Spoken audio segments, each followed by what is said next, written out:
Friends, आप देख रहे हो मेरे YouTube channel the living legend.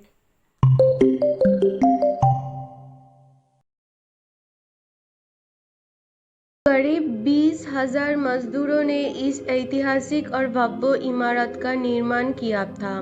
Mughal शिल्पकार उस्ताद अहमद लाहौरी के नेतृत्व में इन मजदूरों ने काम किया। इसके बारे में ये भी कहा जाता है, जिन मजदूरों ने ताजमहल बनाया था, इसका निर्माण काम पूरा होने के बाद मुगल सुल्तान शाहजहां ने सभी कारीगरों के हाथ कटवा दिए थे, ताकि ताजमहल जैसे कोई अन्य इमारत दुनिया में नहीं बन सके। वही ताजमहल दुनिया की सबसे अलग और अद्भुत इमारत होने की ये भी एक वजह है। जहाँ एक सहिष्णु शासक था, उसने अपने शासनकाल में इस्लाम को बढ़ावा दिया और इस्लाम का पक्ष लिया और अपनी धार्मिक नीतियों से हिंदुओं के साथ घोर पक्षपात किया।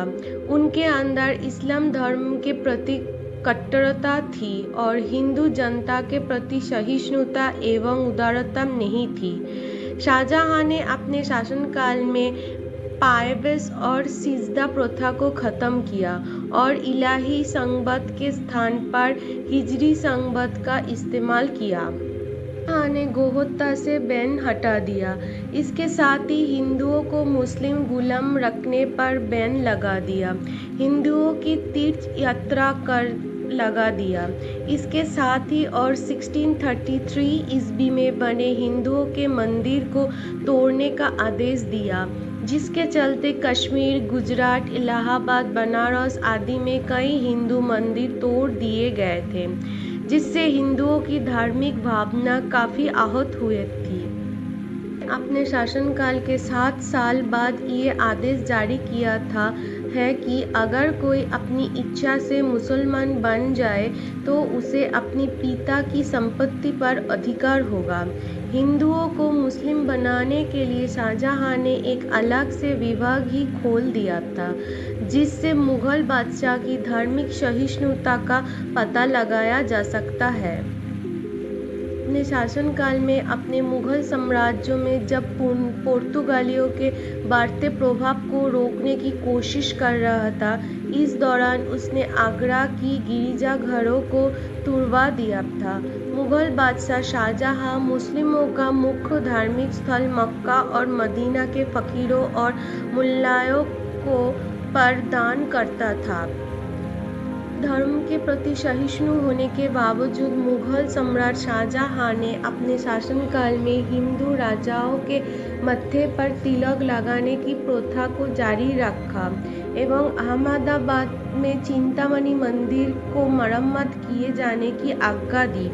जगन्नाथ गंगा लहरी उसके प्रमुख राजकवि थे, जबकि कवींद्राचार्य आयर, सुंदर दास, चिंतामणि आदि हिंदू लेखक भी उनके शाही दरबार में थे। इतिहासकारों के मुताबिक शाहजहां और मुमताज महल की 14 संतानों में से सिर्फ 7 संतानें ही जीवित बची थी, जिनमें से 4 पुत्र और 3 पुत्रियां थीं। वही शाहजहां के चारों पुत्रों दारा शिकोह, शाह शुजा, औरंगजेब, मुराद बख्श की आपस में बिल्कुल भी नहीं बनती थी, क्योंकि वो चारों ही मुगल सिंहासन पर बैठना चाहते थे।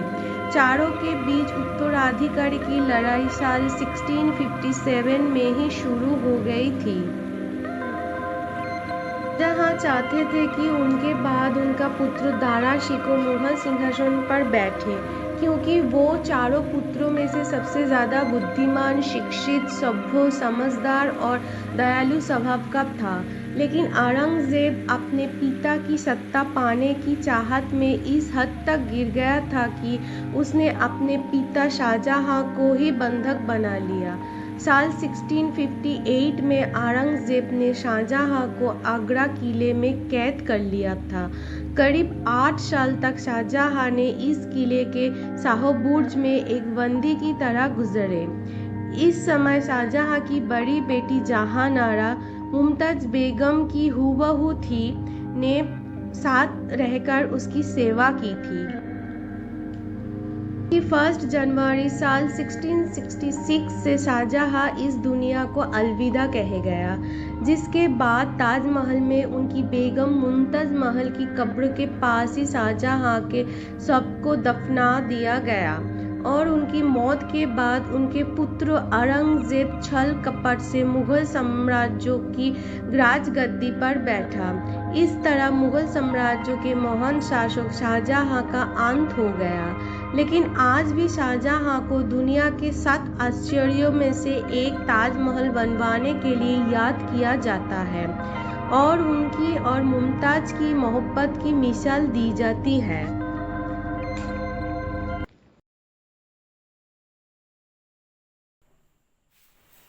तो आज के लिए इतना ही। मैं फिर से आऊंगी आपके पास एक सुंदर कहानी के साथ। Thank you. प्लीज फ्रेंड्स, मेरे वीडियो को देखिए, लाइक कीजिए और सब्सक्राइब कीजिए और कमेंट पे बताइए आप कौन सी लेजेंड के बारे में सुनना चाहते हैं।